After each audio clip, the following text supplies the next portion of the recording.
to show you the future. A place where 1,500 global players are already up and running. Where highly skilled workers are available and wage competitive. Where basic business costs are the lowest among the G7. Where quality of life is among the best in the world. And where we want your business. Ontario, Canada. Call now and find out why we say the future's right here. The Oval Office. Before you can sit here, you gotta sit here. Let's play hardball! Chris Matthews will take on all the Democratic candidates one at a time. Why would you make a better commander-in-chief? Live, unscripted, uncensored. When did you change your mind over there? Every Monday, starting October 13th. To get to the White House, you've got to get past him. Don't interrupt, I'll think I'm on another show. Chris Matthews, The Battle for the White House. Mondays beginning October 13th, 7 Eastern on MSNBC.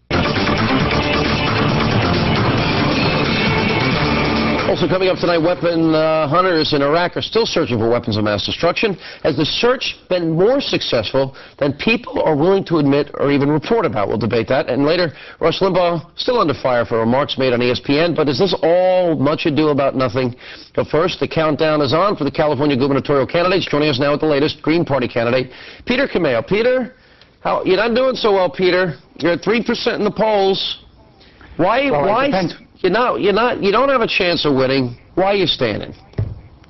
Well, our vote goes up every year, of course, and we have 65 people elected. We're now the second party in the whole Bay Area. What does that have to do with my Green question? Party is a lot, because the only way you're going to build an alternative party is by being in the races and presenting your platform. And as Tom McClintock explained, people should vote for what they believe. Now, you and I know that tomorrow, because we don't have runoffs, because the Democrats and Republicans oppose allowing a real free vote, Tom and I will not get the vote we would get if we had it. And by the way, I really respect Tom McClintock. He's clear, he's principled, he's standing for his position, and people that agree him should feel free to vote him, but they don't. I'm with you. I like Tom too. I like Arnold. I think either one of them is going to make a great governor. Well, it appears like it's going to be Arnold. But let me ask you this. Do you agree with me we should change the electoral system, so like have a runoff or have a system where you vote first and second choice? In other words, you like this. You like the fact that it's impossible for people to decide how to vote. No, they're going to go vote and you're not going to win, and that's, too bad for you. All right, but you're giving it your best shot. But you actually have said if some of my supporters decide to vote for Cruz Bustamante as a way to stop Arnold Schwarzenegger, I'm not angry at them, but the polls don't show this, but if there was enough that you were drawing away candidates from Cruz, and he ends up losing because of the percentage of votes that you took, how are you going to feel the day after? I mean, a lot of people feel in the last election that Ralph Nader did this to Al Gore. In the last poll that just came out, it showed that only a third of my voters would actually go to Cruz Bustamante, and of course, Tom and I sort of balance each other. But look, it all comes down to this. I want a fair tax in California. The richest people pay the lowest tax rate. Oh, stop. I'm the only one who's saying that. No, the people who support that I got to straighten you out. You said this nonsense during the debate, and I don't mean to be disrespectful here, but Peter... Well, you are being disrespectful because those are facts. Peter, those are facts. Here's the IRS facts. The top 10% of wage earners in this country pay 60% of the tax bill. 10% pay 60. Yeah. The bottom 50 pays 4. You almost have pure and complete, unbridled Green Party socialism, and then for you to complain it's still not enough is even more insane.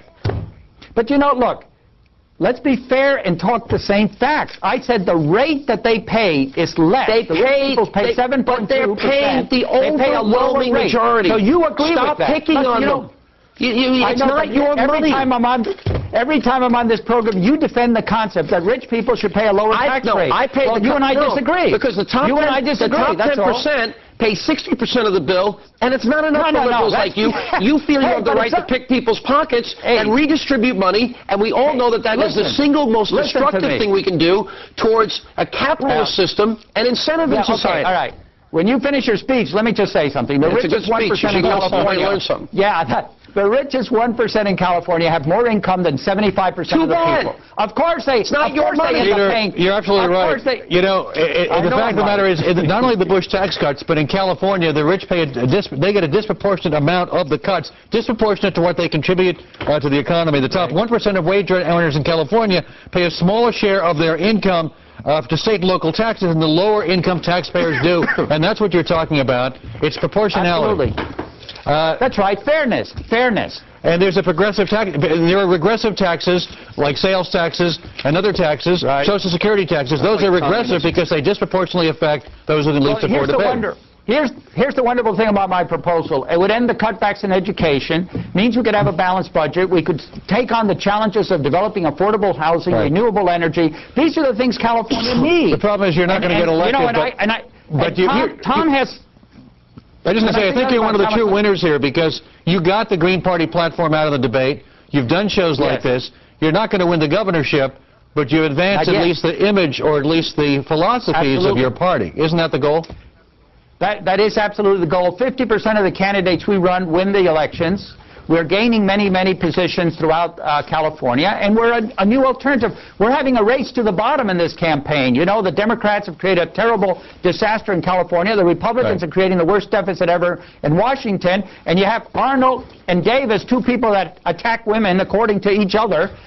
You know, we have a race to the bottom I'd like to just, here. those charges cancel each other out. I don't think that should be part of this campaign. But look, you have said, and as Sean pointed out, that you wouldn't mind if your supporters vote for Cruz Bustamante. What about voting against the recall? No, now wait a minute. No, don't put words in my mouth. All right, then clarify that, please. Yeah, let me clarify that. The only vote I control is mine. I said I understand, because we don't have a free electoral system. We have no runoffs like we do in every city.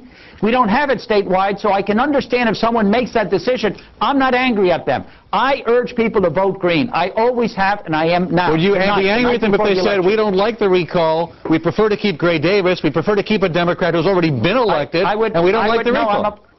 No, I think Gray Davis has to go. The people in California are furious at him, and all the maneuvers to try to keep him in, everybody who's working on trying to keep him in knows it's against the will of the electorate. The people of California want him out. Every single poll has shown that, and it's overwhelming. Well, you may be right. Davis should not be governor. And you may be proven that you're right when the election results come in tomorrow, but that doesn't mean that the idea of a recall, although it's legal, is a good idea for the people of California or any other state, and there might be a piling on effect and more recalls, and I think a disrespect for the electoral process we have in this country. Well, you know, I gave an answer to this question back in June. I asked Governor Davis to resign, let the lieutenant governor become the governor. There would have been no recall. The point is, the people are fed up with Gray Davis. The man sells commissions. He violated the law. He goes and makes an agreement with the energy companies where it's secret deals, where he allowed them to pollute. He gave away $43 billion. People are fed up with him. They want him to go. He made deals he had to make to keep the lights on in California when indeed there was a chance of losing that. No, that's not true, because we were using 30% less electricity when we had the blackouts. And the reason was the corporations took 350% above normal production off the grid.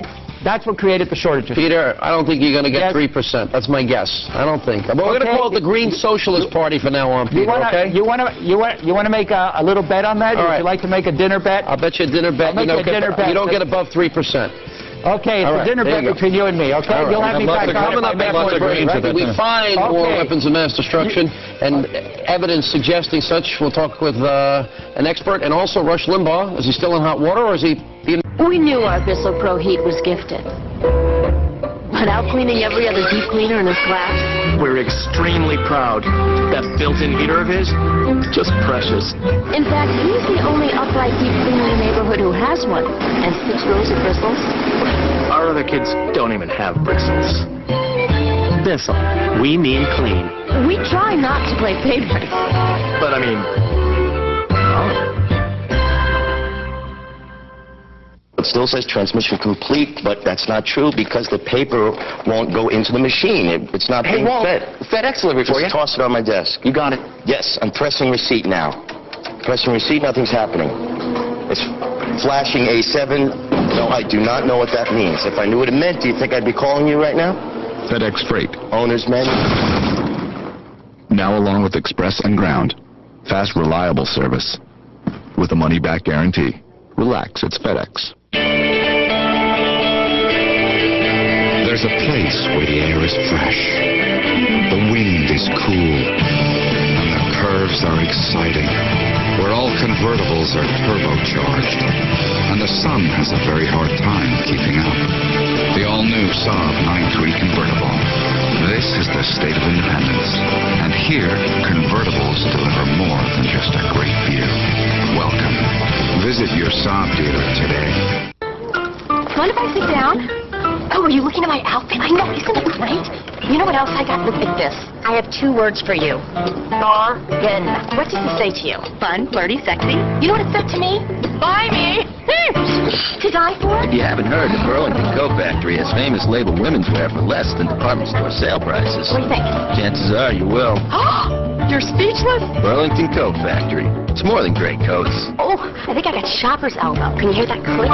Tuesday, California voters go to the polls, and Fox News Channel has in-depth coverage. At 11 p.m. Eastern, Fred Hume and our Team Washington have insight and analysis. Tony Snow has the latest poll results, plus gut reaction from the candidates' campaign headquarters. Then at midnight, what's next for California? Hannity and Combs with answers. And at 1 a.m. Eastern, get political insight when Greta goes on the record. Tuesday, it's coverage of the California recall election on the Fox News Channel.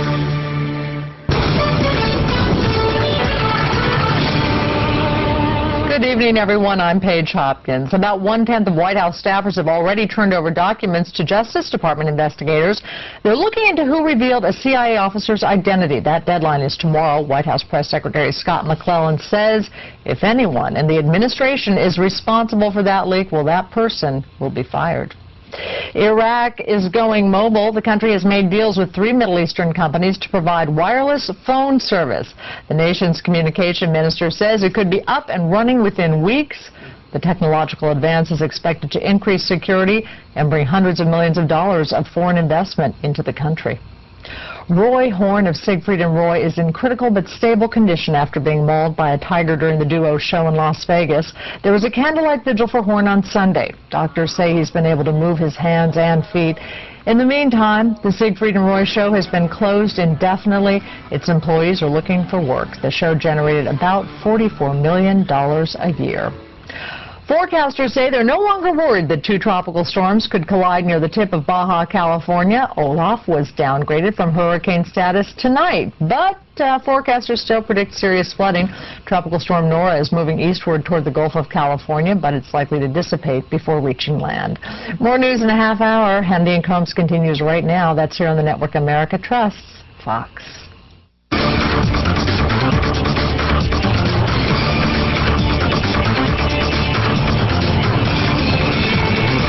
Welcome back to Hannity and Combs. I'm Alan Combs. Still to come tonight is Rush Limbaugh being targeted by a vast left-wing conspiracy. We'll debate that. Later, she's built a career prosecuting sex crimes. We'll get Janine Pirro's take on the Kobe Bryant case, among other things. First, is the Bush administration finally willing to admit that the war in Iraq isn't going as well as planned? The White House has decided to assert a more direct role over the reconstruction of Iraq and Afghanistan by establishing the Iraq Stabilization Group that will answer to National Security Advisor Condoleezza Rice. This comes just days after David Kaye updated Congress on his search for weapons of mass destruction in Iraq that has yet to produce a smoking gun. But does the White House see the writing on the wall? We hope to be joined in a moment by North Carolina Republican Congressman and a member of the House Intelligence Committee, Richard Burr.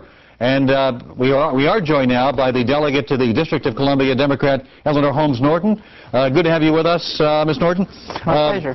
This idea that they are now creating a new structure, is that an admission that Reconstruction has not been successful so far? I think it's an admission that they haven't had a plan. Maybe this is the beginning of a plan for Reconstruction. This administration went in with tunnel vision. They knew how to take Iraq.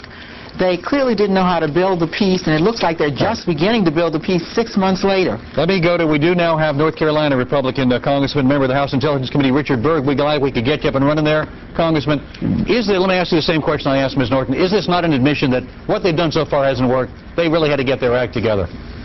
Alan, I think it's an admission that we're getting ready to pump a lot of money into Iraq for reconstruction, and the President and this administration feels that we need a point person like Condoleezza Rice on it, that we can't leave it just up to the military or to and why did they decide that months ago? Why are they doing it now? Because what they've done so far they know has been a mess. It just hasn't, they haven't come together.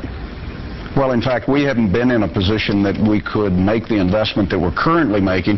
And I dare say that in the atmosphere that we've had in Iraq up to this point, we haven't been able to do much reconstruction given the amount of threats that we have in the country. Let me ask you about a report that came out over the weekend. We were told for months that Iraq would have enough oil, the oil would pay for it. Paul Wolfowitz told Congress during the war, he said, we're dealing with a country that can really finance